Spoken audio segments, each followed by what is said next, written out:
పూరా local. Welcome to పూరా local.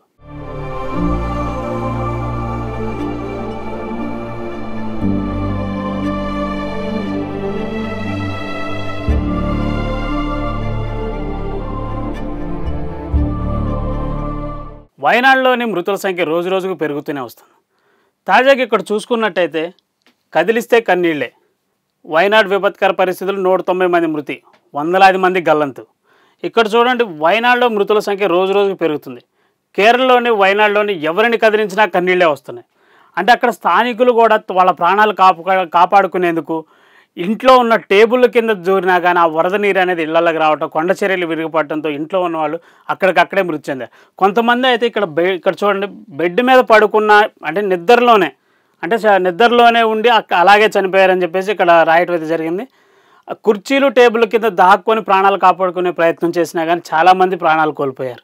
ఇక్కడ చూసుకున్నట్టయితే రెస్క్యూ టీం, అంటే అక్కడ మృతుల సంఖ్య ఎంతకైతే రోజు రోజుకు పెరుగుతుందో వాటిని చూస్తూ వచ్చే మృతదేహాలను కనపడే వెలికి తీస్తున్న మృతదేహాలను చూసి అక్కడ ఉన్న రెస్క్యూ టీం కూడా కన్నీటి పర్యంతం అవుతున్నారు.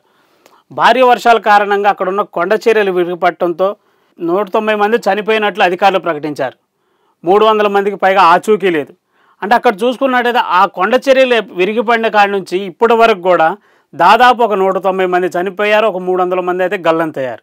అంటే వాళ్ళు ఉన్న ప్రాంతం నుంచి దాదాపు ఒక 30 కిలోమీటర్ల వరకు ఈ శవాలు అనేది కొట్టకపోవడం అయితే జరిగింది. అయితే ఇంకా 400 మంది వరకు అయితే గాయపడ్డారు అని చెప్పేసి మనకు అధికారులు తెలియజేస్తున్నారు.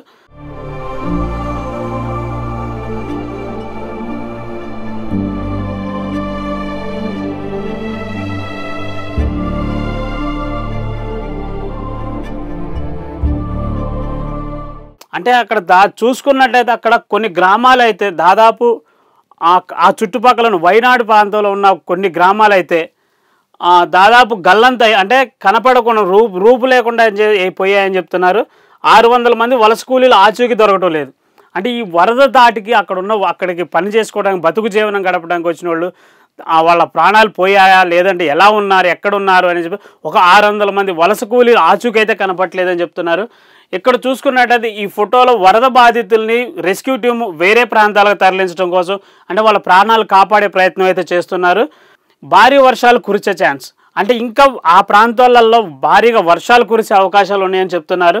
రానున్న మరికొన్న రోజుల్లో కేరళలో భారీ నుంచి అతి భారీ వర్షాలు, అంటే ఇప్పుడు ఉన్న వర్షాలకే నార్మల్ కొండ ప్రాంతాలు ఉండే జనాలు కొండ చర్యలు విరిగిపడటంతో మరణం అయితే పొందారు, కొంతమంది గల్లంతయ్యారు. దాదాపు ఒక 400 మందికి ఆచూకీ తెలియట్లో వలస కూలీలు కూడా వాళ్ళు ఎక్కడున్నారు ఏందనే పూర్తి స్థాయిలో వివరాలు అయితే ఇంకా వెల్లడి కాలేదు. ఇంకొద్ది రోజుల పాటు దాదాపు ఇదే ప్రాంతంలో ఇంకొన్ని రోజులు భారీ వర్షాలు కురిసే అవకాశం ఉందని వాతావరణ శాఖ అయితే హెచ్చరికలు జారీ చేస్తుంది. కొండ చర్యలు విరిగిపడే అవకాశాలు ఉన్నాయని కూడా హెచ్చరికలు. అంటే ఇప్పటికి కొండ చర్యలు ఇరిగిపడటంతో చాలామంది అయితే ప్రాణాలు కోల్పోయారు. ఇంకా రానున్న భారీ వర్షాలకైతే ఇంకా కొండ చర్యలు ఇరిగిపడే అవకాశం ఉందని చెప్పేసి అధికారులు తెలుపుతున్నారు.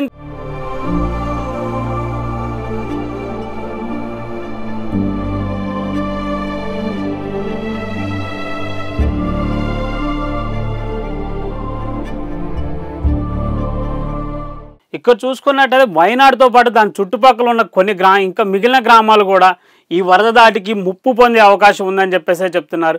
మరి ఇప్పుడు ఇంతవరకు అయితే ఈ మట్టి దిబ్బలు తొలగిస్తున్న తరుణంలో రెస్క్యూ టీం కళ్ళెమ్మటి నీళ్లు పెట్టుకున్నారని అయితే చాలామంది చెప్తున్నారు. ఎందుకు అంటే ఈ వయనాడులో జరిగిన ఈ దుర్ఘటన అనేది చాలామంది ప్రాణాలకు బలికొంది.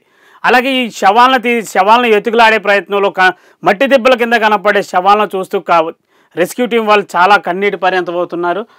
వందలాది మంది గల్లంత అవడంతో ఇక్కడ ఈ చుట్టుపక్కల ఉన్న ప్రాంతాలు మొత్తం కన్నీటి సంద్రంలో మునిగాయని చెప్పవచ్చు.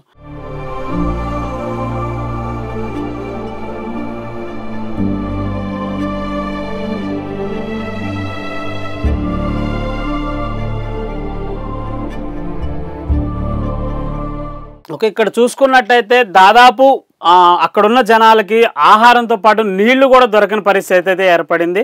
దాదాపు ఈ రెస్క్యూ టీం ఒక 10,000 మందిని సురక్షిత ప్రాంతాలకు తరలించారని చెప్తున్నారు.